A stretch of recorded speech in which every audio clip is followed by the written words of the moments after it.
Dr. Modak, it gives me a great pleasure to introduce him. Dr. Prasad Modak is an alumnus of IIT Bombay and holds Doctor of Environmental Engineering from Asian Institute of Technology, AIT Bangkok.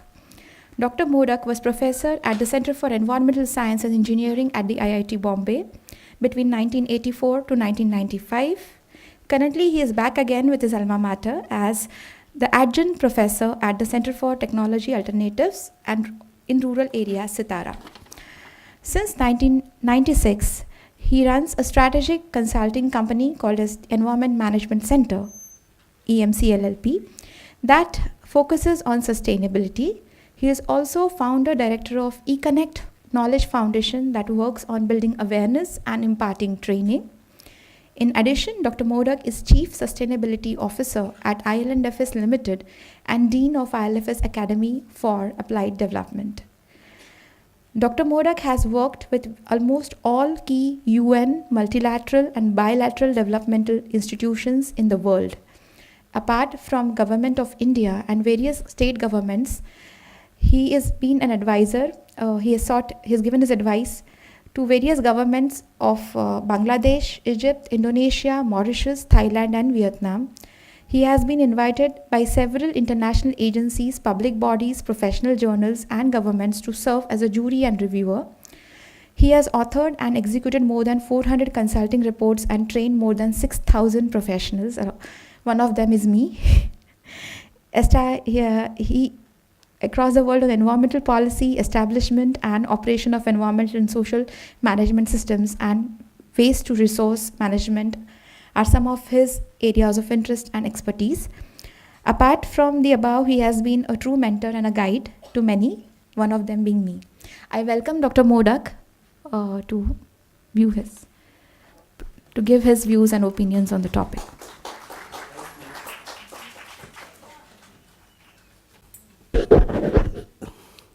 Thank you, Swati, and good afternoon to all of you. Thank you, Vaidya family, for instituting this series of lectures.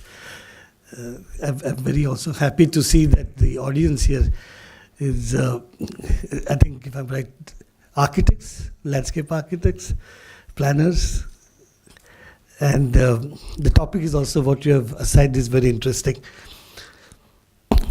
I'm not going to speak about this project. I'm going to introduce how projects of such nature should be devised, and then at the end touch upon this project to make some observations.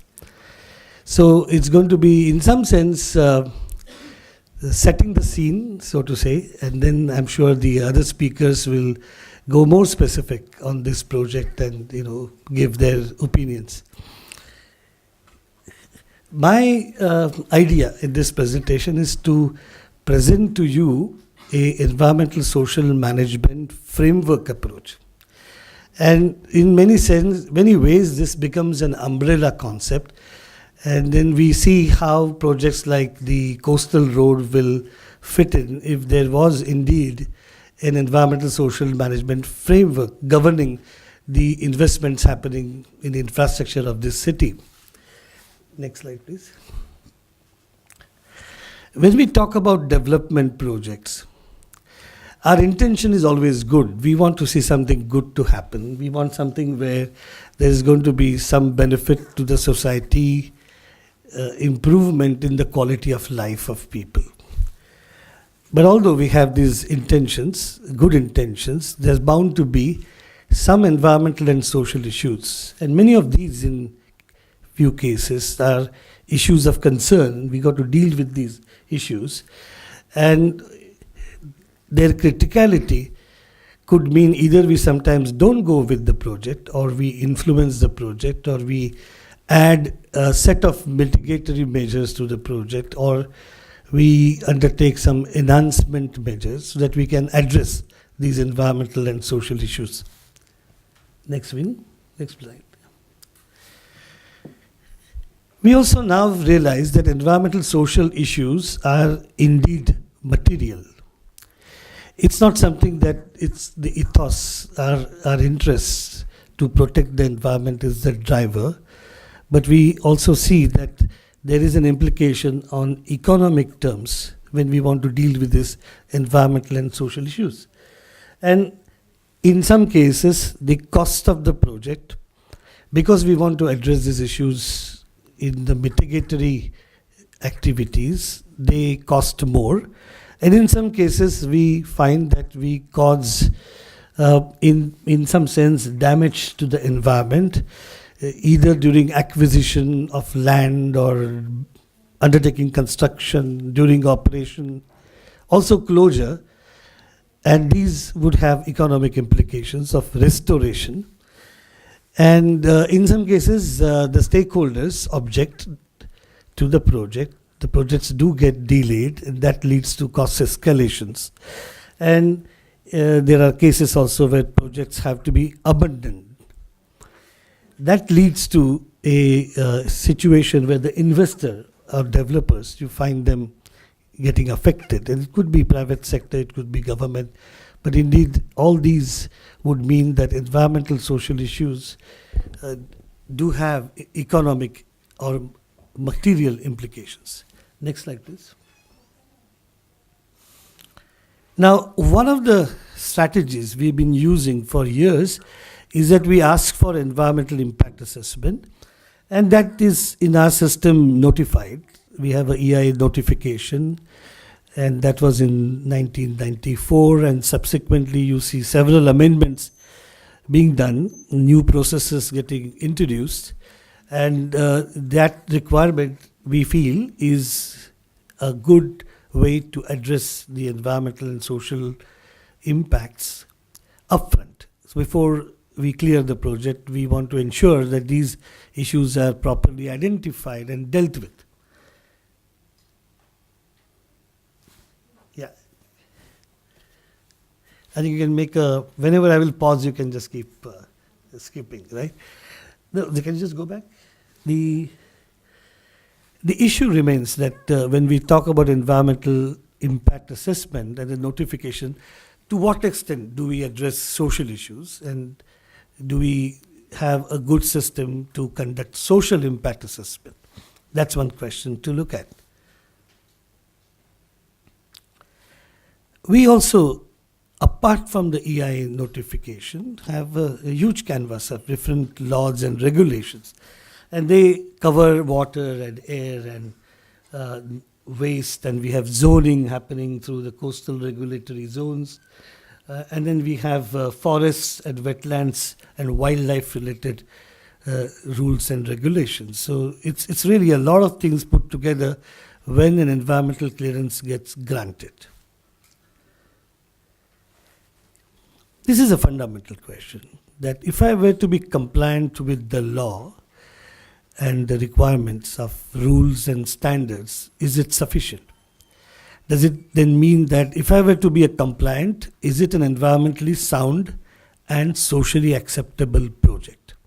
So if I am a developer or a promoter, if I said I met laws of the land and I have got an environmental clearance, then there shouldn't be any question in the minds of people that I am doing something harmful to the environment or something which is not going to be socially acceptable.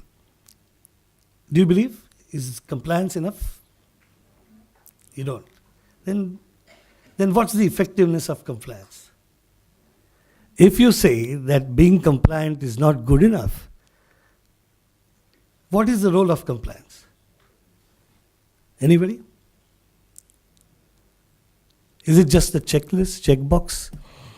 That yes, I've met this rule, I've met so and so form is to be filled, I've done that. Let's keep this question in our mind as we go along today, that is compliance sufficient?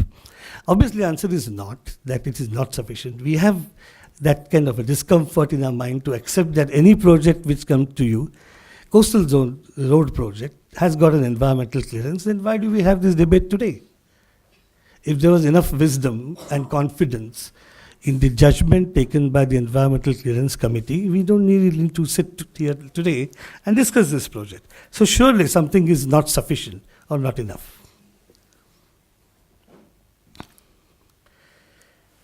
one of the very important outcomes we get of the environmental impact assessment process is the environmental management plan.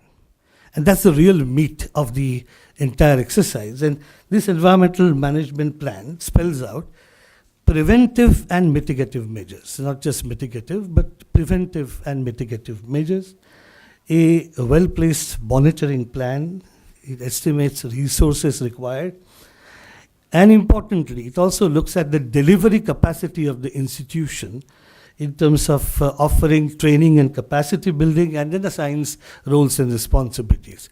So put in the context of Coastal Road project, what is the capacity of the Municipal Corporation of Greater Bombay today to understand the environmental sensitivity of this project, implement the environmental management plan, and monitor that plan, and importantly, keep adapting that plan as we have lessons learned? Then surely we know that capacity is poor today at the municipal corporation, for whatever reasons, for managing environmental social issues of such a mammoth project. So this is the question in our mind again to be kept, that many times environmental management plans are not just physical measures, they have to include institutional strengthening component, so that we ensure that what has been said on paper is actually getting implemented, and after implementation, operated, so that we have the effectiveness of our mitigation measures to address those environmental social issues. Let's look at the types of projects which we deal with. And we use a process of screening and categorization. And screening means here that do we need to do an environmental assessment at all? And if we have to do, at what level of details that do we perform that environmental assessment? And we use this schema where we look at the type of project, the size of the project, the location of the project, all three at the same time, to say that this project actually is category A, very sensitive from environmental social perspective, or maybe category B, where we're saying it's moderate, or category C, where it is not that critical at all that we have to subject that project to a rigorous environmental assessment process. And this whole idea of screening and categorization is to decide on the focus, the level of details, and then the procedures to be followed. So like we have in our EI notification, certain projects are dealt at the central level because they are category A, and then some at the state level because we call them as category B1.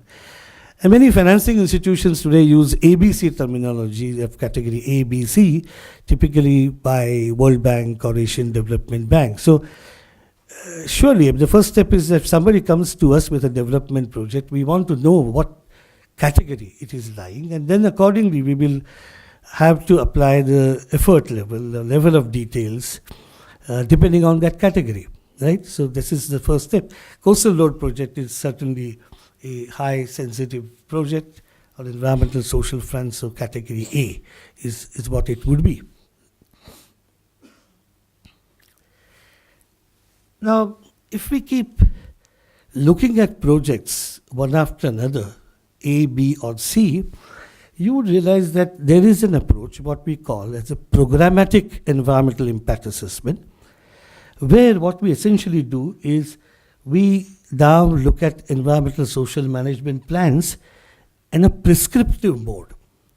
And what it then means that if I were to look at a project which I want to replicate in the city or in the state at multiple locations, then I would decide how do I handle environmental social issues across all such projects at the same time in like a program.